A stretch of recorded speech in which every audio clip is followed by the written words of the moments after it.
서광이 더 아름답게 찬란하게 비칠 수 있는 것인데, 감히 교회에서 그런 가벼운 얘기들을 생명에 대해서 말로 표현할 수 없는 것들을 쉽게 말하는 분들이 꽤 있다는 걸 알면서 너무너무 마음이 쓰립니다. 그래서 우리 노원복지 선교회는 물론이고 교계에서 이와 관련해서 그 생명의 의미, 그리고 그 생명이 소중한 것은 결국 그만큼 우리 예수님의 그 헌신과 희생이 갖는 의미가 큰 것인데, 이러한 차원에서 한 번 더 우리들이 이 마음으로 곰씹고 통회하고 뜨겁게 기도하고 거듭났으면 좋겠다 하는 말씀을 하나 드리고 싶어서 화두를 보냈습니다.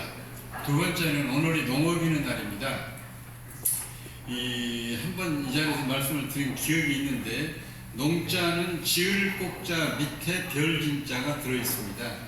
그러면 옛날 중국 같은 곳에서도 농업의 본질을 알았다고 이런 생각이 들어요. 오늘 이광평 총장님이 믿음의 본질에 대해서 말씀하셨는데, 이 농자를 보게 되면은 아까 말씀드린 대로 별진자가 밑에 들어있는 것은 자연의 섭리, 창조의 섭리를 총괄하는 것이고요. 거기 토대에 의해서 그의 순종순응하면서 농사를 짓는다고 하는 것은 본질이 지을 꼭자로 별진자와 함께 붙어있다는 의미를 새겨봐야 됩니다. 농자 천하지대본 이렇게 농악하시는 분들이 갖고 가면 저 농사 짓는 사람을 굉장히 중시하는구나 이렇게 생각하는데, 그런 뜻이 아닙니다. 그때 농자라는 말은 그 농자자가 아니고요. 저 한문으로 풀면은 농이라고 하는 것은, 농업이라고 하는 것은 그 말입니다. 농업이라고 하는 것은 천하의 근본이다. 그 말은 무슨 얘기냐면, 가장 이 창조주의 섭리에, 자연의 섭리에, 천연의 원리에 부합되는 산업, 생업이 농업이다. 이런 뜻이거든요. 그러니까 저희들이 요새 농업이는 날이다 그러면 못 배우고 가난하고 세상에 뒤처지고 그리고 나이 먹어가지고 어쩔 수 없기 때문에 농촌에 남아있는 사람들이 하는 업이라고 생각하면 안 됩니다.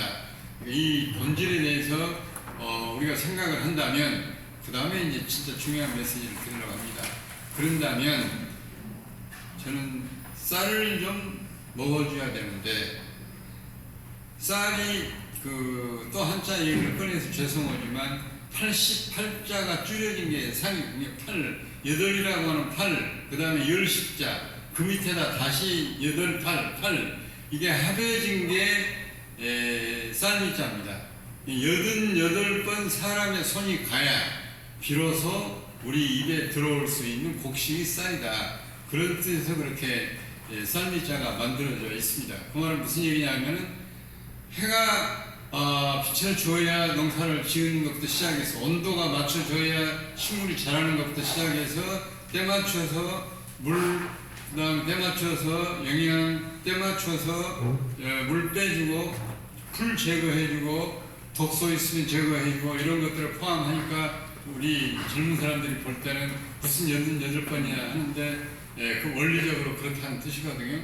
그렇게 해서 나오는 쌀이 지금 어느 정당에 표를 얻으려고 그러는 것인지, 진짜 농민들을 생각해서 그러는 것인지 모르지만, 무조건 소비되지 않는 쌀은 다 정부가 사줘라 라고 법을 만들어 가지고 정부에다 강요를 하는데, 현재도 쌀이 많이 남아 돌아오고 있습니다. 그런데 여기에 계신 분들은 안 그러시겠지만, 기성세대들이 지금 이 사랑하고 예쁜 자식들이나 손자 손녀들을 너무 귀여워한 나머지, 그들이 원하는 것만 사주다가 보니까 1% 자릿도도 못 갖고 있는 밀은 계속 수입해야 하고, 여기에서 생산하고 남아있는 쌀은 계속 쌓여가는 형국이 됐습니다. 무슨 얘기냐?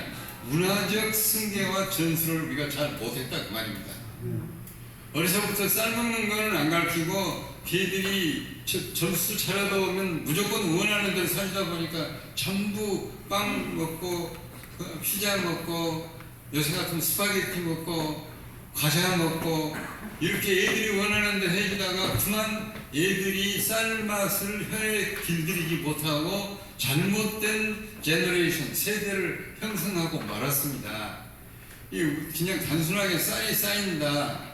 늙은 사람들이 농촌에서 쌀밖에 벼농사밖에 지을 줄 몰라가지고 이런 형국이 왔다. 이렇게 잘못 생각하시면 안 되고요. 거기에 담긴 우리들의 과오, 우리들의 실책, 우리들의 간과, 우리들의 무의식, 이런 부분에 대해서 이 부분도 굉장히 곰씹어 보고, 저는 우리 교계가 진짜 쌀 소비하는데 도움을 주고, 그래야 앞으로 우리 농촌에서 쌀 농사가 지어지고 안보상의 공백지대가 안 생기게 되고, 그리고 자연과 함께 우리 대한민국의 천연 및 자연의 질을 높여줄 수 있는 국민들의 노력이 뒤따라올 거 아닙니까? 그리고 미자립교회도 힘들지만 그럼에도 불구하고 농촌이라든지 또는 오지에서 앞으로 계속 복음도 전파하면서 그곳에도 찬양 소리가 들려야지 우리 도시에서만 이렇게 북적거리 갖고 되겠느냐, 이런 부분들이 모두가 연결되어 있기 때문에 오늘 이 말씀을 농업 있는 날이기 때문에 제가 좀 드려야 되겠다, 이런 생각을 하고 나왔다는 말씀을 드리고요. 한마디로 딱 하나 전해드리겠습니다. 엊그저께 정치적으로 문제가 된 웃기는 사건이 있습니다.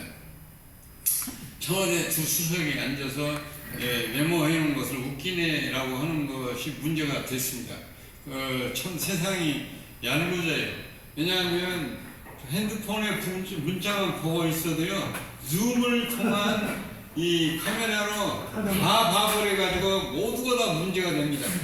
이 낙서도 함부로 하면 안 됩니다.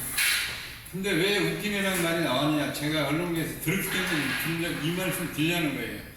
어느 야당의 여자 국회의원이 이번에 이태원 사고에 대해서 가슴 아프고 또 추모한다, 이런 문장을 달면서 거기에다 자기가 활짝 웃는 사진을, 자기 국회의원 사진을 넣었어요, 어느 여자 의원이. 그러니까 내용은 진짜 이태원 사고에 대한 비통함을 나타내는 것인데, 자기 사진을 왕창 예쁘게 웃는 그 사진을 집어 넣어놓으니까 수석이 보니까 진짜 웃기는 거거든요. 그래서 웃기네라고 말하면 큰일 나니까 메모해놨는데 그걸 줌으로 찍어가지고 정쟁화의 계기가 된 겁니다. 그러니까 여러분께서 우리나라 정치의 품질이 얼마나 낮은가, 내용, 컨텐츠, 오늘 이광근 총장님 말씀하시는 본질은 제쳐놓고 어떻게든 국민의 감정을 살짝 건드려가지고 자기 이름을 기억하게 해주는가, 이런 싸구려 정치를 한 흔적들이 계속 요새 불거지고 있습니다.